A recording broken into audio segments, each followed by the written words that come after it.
ದಿನ ಭಾಳ ಖುಷಿಯಾಗುತ್ತೆ. ಶಿವಾಜಿ ಮಹಾರಾಜರ ಜಯಂತಿ, ಅದರಲ್ಲೂ ಇಷ್ಟು ಜನ ನೋಡೋದಕ್ಕೆ ಖುಷಿ. ಭಾಳಷ್ಟು ಸಂಖ್ಯೆಯಲ್ಲಿ ನೀವು ಬಂದಿದ್ದೀರಾ. ನಿಮ್ಮದೇ ಹಬ್ಬದ ಇದರಲ್ಲಿ ವಾತಾವರಣ. ಅದು ಒಂದು ವರ್ಕಿಂಗ್ ಡೇ. ಇವತ್ತು ವರ್ಕಿಂಗ್ ಡೇ ಆದರೂ ಕೂಡ ಯಾವ ಚೇರ್ಸು ಖಾಲಿ ಇಲ್ದಿರ ಎಲ್ಲರೂ ಬಂದು ಎಲ್ಲ ನಿಮ್ಮೂರಿಂದ ಭಾಳಷ್ಟು ದೂರದಿಂದ ಬಂದಿರ ಅನಿಸುತ್ತೆ. 30-40 ಕಿಲೋಮೀಟರ್ಗಳ ಕಡೆಯಿಂದ ಎಲ್ಲ ಬಂದಿದ್ದೀರ.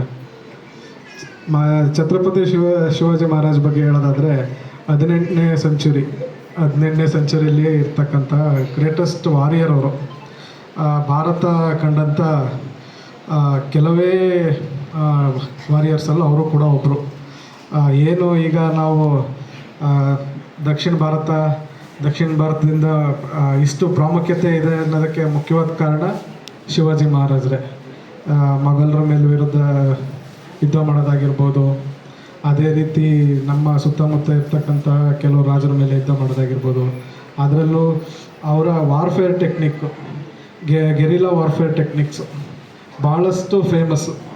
ಅದೇ ಈ ವಾರ್ಫೇರ್ ಟೆಕ್ನಿಕ್ನ ನಾವು ಮುಂದೆ ಏನು ಇಂಡಿಪೆಂಡೆನ್ಸಲ್ಲಿ ನಾವು ಭಾರತ ಏನು ಇಂಡಿಪೆಂಡೆನ್ಸ್ ಕಡೆಗೆ ನಾವು ಮೂವ್ ಆದಾಗ 1857 ಅದರಿಂದ ಮುಂದಕ್ಕೆ ನಾವು ಹೋರಾಟ ಮಾಡಬೇಕಾದ್ರೂ ಕೂಡ ಭಾಳಷ್ಟು ಕಡೆ ಈ ಗೊರಿಲ್ಲಾ ವಾರ್ಫೇರ್ ಟೆಕ್ನಿಕ್ಸ್ನ ಶಿವಾಜಿ ಅವರು ಏನು ಮಾಡ್ತಿದ್ರು ಆ ವಾರ್ಫೇರ್ ಟೆಕ್ನಿಕ್ಸ್ನ ಫಾಲೋ ಮಾಡ್ತಿದ್ವಿ.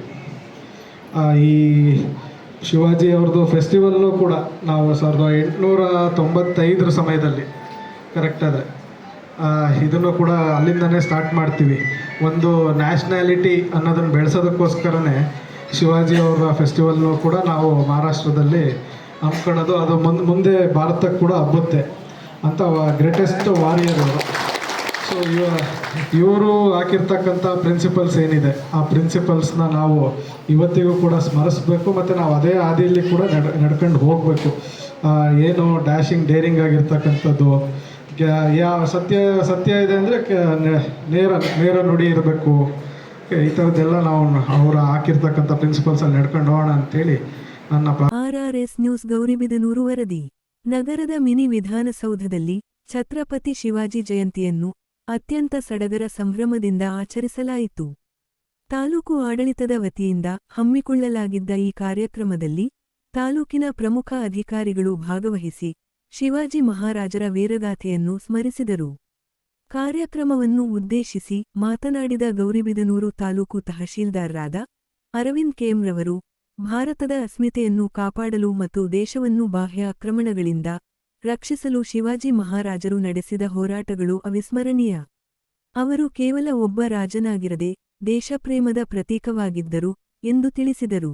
ಅದೇ ರೀತಿ ತಾಲೂಕು ಕಾರ್ಯನಿರ್ವಹಣಾ ಅಧಿಕಾರಿಗಳಾದ ಜಿಕೆ ಹೊನ್ನಯ್ಯರವರು ಮಾತನಾಡಿ, ಸನಾತನ ಧರ್ಮ ಮತ್ತು ಹಿಂದುತ್ವದ ರಕ್ಷಣೆಗಾಗಿ ಅತಿ ಹೆಚ್ಚು ಶ್ರಮಿಸಿದ ಮಹಾರಾಜರೆಂದರೆ ಅದು ಛತ್ರಪತಿ ಶಿವಾಜಿ. ಅವರ ಧೈರ್ಯ ಮತ್ತು ತತ್ವಗಳು ಇಂದಿನ ಯುವ ಪೀಳಿಗೆಗೆ ಮಾದರಿ. ತಮ್ಮ ಅಭಿಪ್ರಾಯ ಹಂಚಿಕೊಂಡರು. ಈ ಸಂದರ್ಭದಲ್ಲಿ ಕೆಎಚ್ಪಿ ಮುಖಂಡರಾದ ಶ್ರೀನಿವಾಸ ಗೌಡ, ಮರಾಠ ಸಮುದಾಯದ ಮುಖಂಡರು ಮತ್ತು ಸಮುದಾಯದ ಬಂಧುಗಳು ಪಾಲ್ಗೊಂಡು ಇವತ್ತು ಪೂಜೆ ಮಾಡೋ ಸಂದರ್ಭದಲ್ಲಿ ಒಂದು ವಿಶೇಷವಾಗಿ ಹಾಡು ಹೇಳ್ಕೊಂಡು ಮಾಡಿದ್ರಲ್ಲ, ಅದೊಂಥರ ಹೇಗಿತ್ತು ಅಂತಂದ್ರೆ, ನಾವು ರೈತಗೀತೆ ಹೇಳ್ತೀವಿ ಯಾವುದೇ ಇದನ್ನ ಕಾರ್ಯಕ್ರಮ ಸ್ಟಾರ್ಟ್ ಮಾಡ್ಬೇಕಾದ್ರೆ, ಆ ರೀತಿ ಅನ್ನಿಸ್ತು. ಒಂದು ವಿಶೇಷವಾಗಿತ್ತು ನೀವು ಪೂಜೆ ಮಾಡಿದ್ದು. ನಿಜವಾಗ್ಲೂ ಅದು ಏನು ತೋರಿಸುತ್ತೆ ಅಂದರೆ ನಿಮ್ಮಲ್ಲಿರುವ ಒಗ್ಗಟ್ಟನ್ನು ತೋರಿಸುತ್ತೆ. ಎಲ್ಲರೂ ಸೇರಿ ಹಾಡು ಹೇಳೋದು ಅಂತಂದ್ರೆ ಶಿವಾಜಿಯವರ ನಾವು ಏನು ತಹಶೀಲ್ದಾರರು ಹೇಳಿದಂಗೆ ಯುದ್ಧನೇ ಒಂದು ವಿಶಿಷ್ಟ ಮಾದರಿಯನ್ನು ಹಾಕ್ಕೊಟ್ಟಂಥವರು ನಮ್ಮ ಶಿವಾಜಿ ಮಹಾರಾಜರು. ಮಹಾರಾಷ್ಟ್ರದಲ್ಲಿ ಅವ್ರಿಗೆ ವಿಶೇಷವಾದ ಗೌರವ ಇದೆ, ಅದೇ ರೀತಿ ಕರ್ನಾಟಕದಲ್ಲೂ ಇದೆ. ಅದಕ್ಕಾಗಿ ಕರ್ನಾಟಕ ಸರ್ಕಾರ ಅವರಿಗೆ ಒಂದು ಗೌರವ ಕೊಟ್ಟು ಅವರ ಜನ್ಮ ದಿನವನ್ನು ಆಚರಿಸೋದಕ್ಕೆ ಅವಕಾಶ ಮಾಡಿಕೊಟ್ಟಿದೆ. ಇಲ್ಲಿ ಪ್ರಮುಖವಾಗಿ ಶಿವಾಜಿ ಮಹಾರಾಜ್ ಬಗ್ಗೆ ಏನು ಹೇಳಬೇಕು ಅಂತಂದರೆ, ಹಿಂದೂ ಸಾಮ್ರಾಜ್ಯವನ್ನು ಮೊಘಲರ ವಿರುದ್ಧ ಹೋರಾಡಿ ಹಿಂದೂ ಸಾಮ್ರಾಜ್ಯವನ್ನು ಸ್ಥಾಪಿಸಿದವರ ಮಹನೀಯರಲ್ಲಿ ಅವರು ಪ್ರಮುಖರಾಗಿ ಕಾಣ್ತಾರೆ.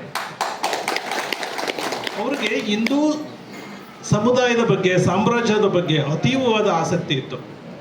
ಹಾಗೆಯೇ ಅವರು ನೌಕಾಪಡೆಯನ್ನು ಆರಂಭಿಸಿದ ಮೊದಲಿಗರವರು. ನೌಕಾಪಡೆ ನಾವೀಗ ಏನು ಮಾಡ್ತೀವಿ ಯುದ್ಧ ಮಾದರಿಯಲ್ಲಿ, ಅದನ್ನು ಆರಂಭಿಸಿದವರಲ್ಲಿ ಮೊದಲಿಗರು ಶಿವಾಜಿ ಮಹಾರಾಜ್.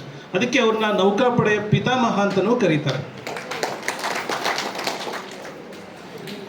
ಹೇಗೆ ಅವರಿಗೆ ಸಾಮ್ರಾಜ್ಯವನ್ನು ವಿಸ್ತರಿಸುವ, ಅದನ್ನು ಆಡಳಿತದಲ್ಲಿ ಧರ್ಮ ನಿರಪೇಕ್ಷ ಅಂತಂದರೆ ಯಾವುದೇ ಧರ್ಮವನ್ನು ಆಧರಿಸಿ, ಅಂದರೆ ಹಿಂದೂ ಸಾಮ್ರಾಜ್ಯವನ್ನು ಕಟ್ಟಿದ್ರೂ ಸಹ ಎಲ್ಲ ಧರ್ಮವನ್ನು ಸಮಾನವಾಗಿ ನೋಡಿರ್ತಕ್ಕಂತಹ ಕೆಲವು ರಾಜ್ಯಗಳಲ್ಲಿ ಇವರು ಮೊದಲ ಸ್ಥಾನದಲ್ಲಿ ನಿಂತ್ಕೊಂತಾರೆ. ನಾವು ನಂಬ ಆ ಸಮುದಾಯದವರು ಅವರಲ್ಲಿರುವ ಧ್ಯೇಯ ಉದಾತ್ತಗಳನ್ನು ಮೈಗೂಡಿಸ್ಕೊಂಡಿದ್ದೀರಾ ಅಂತ ಭಾವಿಸ್ತಾ, ನೀವು ಅವರ ದಾರಿಯಲ್ಲಿ ನೀವೂ ಸಹ ಸಾಗಿ, ನಾವು ಸಹ ಅವರ ದಾರಿಯಲ್ಲಿ ನಾವು ಸಹ ಕೆಲವನ್ನ ಸಮಾಜಕ್ಕೆ ಸೇವೆ ರೂಪದಲ್ಲಿ ಮಾಡ್ತೀವಿ ಅಂತ ಹೇಳ್ತಾ, ನನಗೆ ಮಾತಾಡೋಕ್ಕೆ ಅವಕಾಶ ಮಾಡಿಕೊಂಡು ಎಲ್ಲರಿಗೂ ಒಂದ್ಸಲ ಮಾತು ಮುಗಿಸ್ತೀನಿ. Thank you.